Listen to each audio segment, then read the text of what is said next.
കണ്ണൂരിൽ കോൺഗ്രസിന്റെ പ്രാദേശിക നേതാവ് വ്യാജ സീലുണ്ടാക്കി തട്ടിയത് 10 ലക്ഷം രൂപയാണ്. ഇനി ഏതൊക്കെ എന്തിന്റെയൊക്കെയാണെന്ന് ചോദിച്ചാൽ കണ്ണൂർ DCC അതുപോലെ തന്നെ മന്ത്രി സണ്ണി ജോസഫിന്റെ, അതായത് APSന്റെ ഈ ഒരു സീലുകൾ, ഈ വ്യാജ സീലുകൾ, ഇതില് സണ്ണി ജോസഫിന് പങ്കില്ലെന്ന് നമുക്ക് വിശ്വസിക്കാൻ പറ്റുമോ?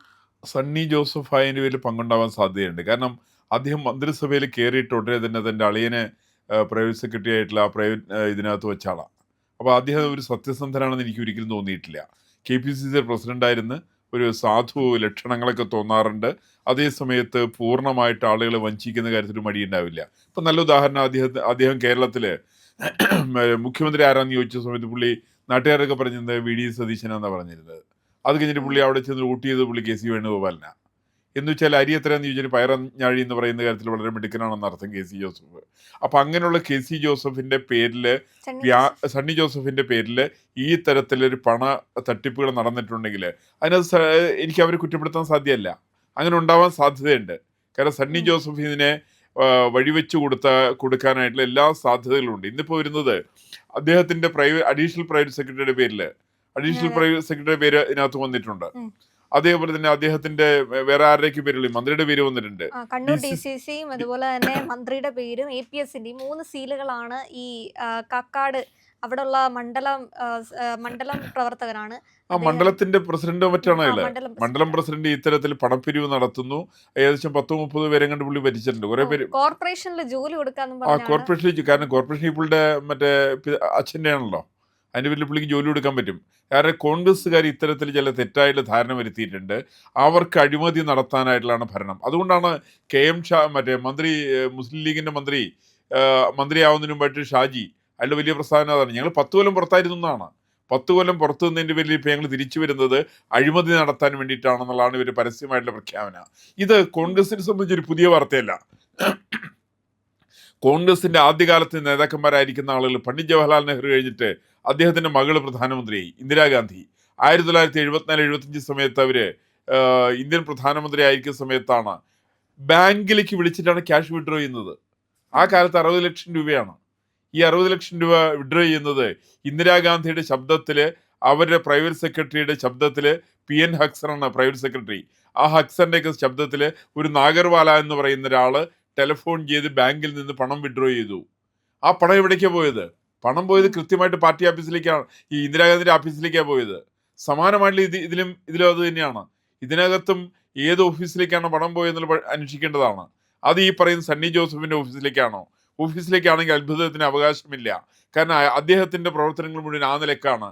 അദ്ദേഹം ഇല്ലെങ്കിൽ ചുരുങ്ങിയ കാലം കൊണ്ട് അധികാരത്തിൽ കയറിയിട്ട് ഉടനെ തന്നെ തന്റെ അളിയനെ പിടിച്ചിട്ട് മറ്റേ ഇതിനകത്ത് പ്രൈവറ്റ് സെക്രട്ടറി ആ നിലയിലേക്ക് വെക്കാനായിട്ട് ഒരു ഒരു മനസ്സ് കാണിക്കുന്ന ഒരാളെ സംബന്ധിച്ച് അഴിമതിക്ക് യാതൊരു മടി ഉണ്ടാവാൻ വഴിയില്ല.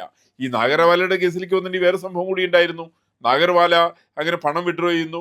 ആ പണം വിഡ്രോ ചെയ്തിട്ട് ഇന്ദിരാഗാന്ധിയുടെ ഓഫീസിലേക്ക് വരുന്നു. അതിനുശേഷം കേസ് വരുന്നു. കേസിൽ നാഗർവാല മാത്രം പ്രതിയാണ്, ഇന്ദിരാഗാന്ധി പ്രതിയല്ല. PN ഹക്സർ പ്രതിയല്ല. കാരണം ഉം. ഹക്സർ പ്രതിയാക്കി കഴിഞ്ഞാൽ ഇന്ദിരാഗാന്ധിയും പ്രതിയാവണം. ഉം. അങ്ങനെ പ്രതിയല്ലാതെ കണ്ട് നാഗർവാലെ പ്രതിയാക്കുന്നു. നാഗർവാലെ ജയിലിലേക്ക് കൊണ്ടുപോകുന്നു. നാഗർവാല ജയിലിൽ കിടക്കുന്നു. ആ ജയിലിൽ കിടന്നിട്ട് നാഗർവാല മരിക്കുന്നു. ഏകദേശം ഒരു ഉം. 7-8 മാസം കഴിഞ്ഞപ്പോൾ നാഗർവാല മരിച്ചുപോയി. എന്ന് വെച്ചാൽ യഥാർത്ഥമായിട്ട് ഇതിലും എൻ്റെ സംശയമുള്ളത്, ഒരുപക്ഷെ കോൺഗ്രസിന്റെ മണ്ഡലം പ്രസിഡന്റിനെ അറസ്റ്റ് ചെയ്താൽ സംഭവിക്കാൻ പോകുന്ന, അയാളാണ് കേസിൽ പ്രതിയാക്കിയിട്ടുണ്ടെങ്കിൽ അയാളെ കുറ്റവാളിയായിട്ട് അവിടെ വെച്ചിട്ട് വിചാരണ നടത്തി കഴിഞ്ഞിട്ടുണ്ടെങ്കിൽ ക്രമേണ ഇനി അയാൾ മരിക്കും എന്നുള്ള എൻ്റെ ആശങ്ക. ഉം. അയാളെ കൊലപ്പെടുത്താൻ കോൺഗ്രസ്സുകാർ മടിക്കില്ല. കാരണം കോൺഗ്രസിന്റെ ട്രാക്ക് റെക്കോർഡ് അങ്ങനെയാണത്. കോൺഗ്രസ്സിലെ പല പല നേതാക്കന്മാരെയും ട്രാക്ക് റെക്കോർഡ് അങ്ങനെയാണ്. അവർ വലിയ വലിയ അഴിമതികളൊക്കെ നടത്തും. അഴിമതി നടത്തിയിട്ട് ഏതെങ്കിലും ഒരു പാവപ്പെട്ടവന്റെ പേരിലാണ് നടത്തുക. അവസാനം ഈ പാവപ്പെട്ട നാഗർവാലെ പോലെ കിടന്ന് പിടഞ്ഞു വീണ് മരിക്കുന്നൊരു അനുഭവം, അങ്ങനെ നിരവധി അനുഭവങ്ങൾ കോൺഗ്രസിന്റെ ചരിത്രത്തിനകത്തുണ്ട്.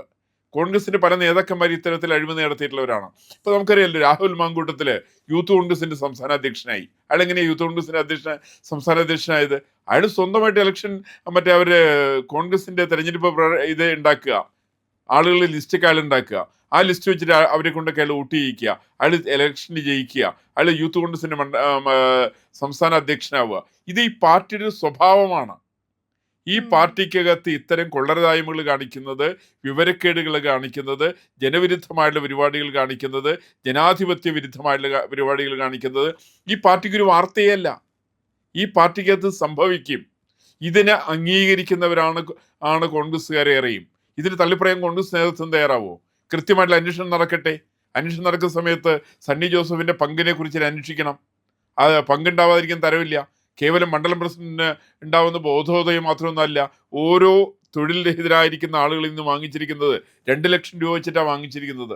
എന്നിട്ട് അവർക്ക് ഈ കോർപ്പറേഷന്റെ യൂണിഫോമും ഈ പറയുന്ന ടി മുരളിയാണ് അറസ്റ്റ് ചെയ്തിരിക്കുന്നത്. അയാൾ അതെ, കൊടുത്തിട്ടുണ്ട്. ഇപ്പൊ മുരളി, ഞാൻ മനസ്സിലാക്കുന്ന മുരളി കേസിനകത്തൊരു ബിലിയാർഡ് മാത്രമായിരിക്കാം.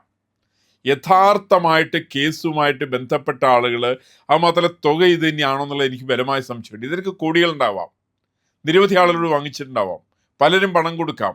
അങ്ങനെ പണം കൊടുക്കുന്ന പണം കുറെ കാലം കഴിഞ്ഞ് മടക്കി കൊടുത്താൽ മതിയല്ലോ. അപ്പൊ സാധാരണ ഒരു മന്ത്രിസഭയും അധികാരത്തിലെത്തിയിട്ട് ചുരുങ്ങിയ നാളുകൊണ്ട് ഈ തരത്തിലുള്ള അഴിമതി പേരുകൾ കേൾപ്പിക്കാറില്ല. ഇതിപ്പോ ഈ കോൺഗ്രസിനെ സംബന്ധിച്ച് ഇവര് 10 കൊല്ലം പുറത്തിരുന്നത് വളരെ അവശരായിട്ട് ഇവര് പുറത്തിരുന്നത്. എങ്ങനെ അകത്ത് കയറാൻ ശ്രമത്തിലായിരുന്നു ഇവര്. അങ്ങനെ അകത്ത് കയറിയ സമയത്ത് ഈ പശു പച്ചപ്പുല്ല് കണ്ടു എന്നൊക്കെ പറയുന്ന മാതിരിയുണ്ട്. അവിടെയും കടിക്കും ഇവിടെയും കടിക്കും അപ്പുറത്തും കടിക്കും. കടുത്ത വിശപ്പാണ് ഇവർക്ക്. അഴിമതി നടത്താത്തതിന്റെ വലിയ വിശപ്പ് ഇന്ന് കോൺഗ്രസ്സുകാരുടെ മുഖത്ത് വളരെ വ്യാപകമായിട്ട് കാണുന്നുണ്ട്. ആ കാണുന്നതിന്റെ പ്രത്യക്ഷ ലക്ഷണമാണ് KPCC പ്രസിഡന്റാണ് ഈ പണി തുടങ്ങിയത്. അല്ലാണ്ട് വേറെ ആരുമല്ല, സാധാരണ പ്രവർത്തനമൊന്നുമല്ല. ഒരു KPCC പ്രസിഡന്റിന്റെ മന്ത്രിസഭയിലുള്ള അദ്ദേഹത്തിന്റെ കൂടെയുള്ള മന്ത്രിയുടെ സഹപ്രവർത്തകരായിരിക്കുന്ന അദ്ദേഹത്തിന്റെ പേഴ്സണൽ സ്റ്റാഫിൽപ്പെട്ടുള്ള ആളുകളാണ് കേസിൽ കുടുങ്ങുന്നതെന്നുള്ളതാണ് വസ്തുത. അല്ല, പ്രത്യക്ഷത്തിൽ ഇത് മുഴുവൻ വ്യാജ സീലുകളാണ്. ടി മുരളിക്ക് മാത്രമേ ഇതിൽ പങ്കുള്ളൂ. എല്ലാവരുടെയും DCC കണ്ണൂരിലെ ഇവരുടേതും വ്യാജ സീലാണ്. സണ്ണി ജോസഫിന്റെയും വ്യാജ സീലാണ്. APSന്റെയും വ്യാജ സീലാണ്. ഇവർക്ക് നേരിട്ട് ഇതിലേക്കൊരു ബന്ധം കാണിക്കുന്നുമില്ല. ഇതിപ്പോ ഏകദേശം നേരത്തെ നാഗർവാലയുടെ കേസ് പറഞ്ഞ മാതിരിയാ. നാഗർവാലയ്ക്ക് വേണ്ടിയിട്ട് ഇന്ദിരാഗാന്ധിയുടെ ശബ്ദത്തില് ബാങ്കിലെ മാനേജരായിരിക്കുന്ന മൽഹോത്രി വിളിച്ച് സംസാരിക്കുന്നത് നാഗർവാല എന്ന് പറയുന്നു. PN ഹക്സറുടെ പേര് സംസാരിക്കുന്നു. അപ്പൊ അവസാനം കേസ് വരുന്ന സമയത്ത് ആരാ? ഹക്സർ കേസിലില്ല, ഇന്ദിരാഗാന്ധി കേസിനകത്തില്ല, കേസിലുള്ള നാഗർവാല മാത്രമാണ്. അവസാനം മറ്റേ ഈ മൽഹോത്രയുടെ കാര്യം കെട്ടപ്പോവുകയായി. ബാങ്കിൽ മാനേജരായിട്ട് അയാൾ പണം വിഡ്രോ ചെയ്തിരുന്നു. ഒരു രേഖയില്ലാതെ കണ്ട്, ചെക്ക് ലീഫ് പോലും ഇല്ലാതെ കണ്ട്, ബാങ്കിൽ അക്കൗണ്ട് ഇല്ലാത്ത ആൾക്ക് ബാങ്കിൽ നിന്ന് 60 ലക്ഷം രൂപ കൊടുത്ത ഒരു പാരമ്പര്യം കോൺഗ്രസിനെ സംബന്ധിച്ചുണ്ട്. 1974-75 സമയത്താണത്. അതൊരു വിഖ്യാതമായ കേസായിരുന്നു ഇന്ത്യയെ സംബന്ധിച്ച്. സമാനമാണിത്. ഇപ്പോൾ ഈ കേസിനെ സംബന്ധിക്കുന്ന കൃത്യമായിട്ടുള്ള അന്വേഷണം നടക്കണം. ഞാൻ മനസ്സിലാക്കുന്നതിനകത്ത് സണ്ണി ജോസഫിന്റെ പങ്ക് അന്വേഷിക്കേണ്ടതാണ്, അവിടെ DCCയുടെ പങ്ക് അന്വേഷിക്കേണ്ടതാണ്, അയാളുടെ പ്രൈവറ്റ് സെക്രട്ടറിയുടെ പങ്ക് അന്വേഷിക്കേണ്ടതാണ്, അതേപോലെ തന്നെ മറ്റുള്ള ആളുകളുടെ പങ്കുകളെ സംബന്ധിച്ച് അന്വേഷിക്കേണ്ടതാണ്. ജനങ്ങൾ സത്യാവസ്ഥ പുറത്തു വരണ്ടേ? അതല്ലെങ്കിൽ ഇതൊരു തുടക്കമാണ്, ഇതൊരു ടെസ്റ്റ് ഡോസ് ആണ് വാസ്തവത്തിൽ. ഈ ടെസ്റ്റ് ഡോസ് സക്സസ് ആയി കഴിഞ്ഞാൽ വ്യാപകമായിട്ട് മറ്റു മന്ത്രിമാരെല്ലാവരും ഇതേ പണി ഏറ്റെടുക്കും. അവരേറ്റെടുക്കുകയാണെങ്കിൽ പിന്നെ ജനങ്ങളുടെ കാര്യം വലിയ വിഷമമാണ്. ഇപ്പൊ പഴയ കാലത്ത് കമ്മ്യൂണിസ്റ്റുകാരുടെ ഭരണകാലത്ത് അവര് മറ്റേ പിന്നാമ്പറ നിയമത്തെ കുറിച്ചാണ് ഇവർ പറഞ്ഞിരുന്നത്. ഇന്നിപ്പോ പിന്നാമ്പറ നിയമത്തിന്റെ വേറൊരു വശമാണിത്. ഈ വശത്തിൽ ഇവർ പണം വാങ്ങിച്ച് ചെയ്യുന്നു എന്നുള്ളതാണ്. ഇനിയിപ്പോൾ ഇവർക്കൊക്കെ ജാതിയുടെ മതത്തിൻ്റെയൊക്കെ പിന്തുണ ഉണ്ടാവും. ഏതെങ്കിലും മതത്തിന്റെ പിന്തുണയൊക്കെ ഇവർക്ക് കിട്ടും. ആ മതത്തിന്റെ പിന്തുണ വന്നു കഴിഞ്ഞാൽ ഇവർക്കെതിരായിട്ട് അന്വേഷണം നടത്താൻ സാധ്യമല്ലാത്ത രീതിയിൽ വരും. അങ്ങനെയല്ലാതെ കണ്ട് സത്യസന്ധമായിട്ട് സണ്ണി ജോസഫിനെ പോലുള്ള ആളുകളെ തൽസ്ഥാനത്ത് നിന്ന് മാറ്റി നിർത്തിക്കൊണ്ട് അയാളുടെ സെക്രട്ടറിമാരെ വിളിച്ച് ക്വസ്റ്റ്യൻ ചെയ്തുകൊണ്ട് DCC പ്രസിഡന്റിനെ തൽസ്ഥാനത്ത് നിന്ന് മാറ്റിക്കൊണ്ട് അവർക്കെതിരായിട്ട് കൃത്യമായിട്ടുള്ള അന്വേഷണം നടത്തിക്കൊണ്ട് കുറ്റവാളികളെ പിടിക്കണം. അതല്ലെങ്കിൽ ഈ സംഗതി മുളയിൽ നുള്ളിക്കളഞ്ഞില്ലെങ്കിൽ ഇത് അത്യന്തം അപകടകരമാണെന്നാണ് എൻ്റെ അനുമാനം.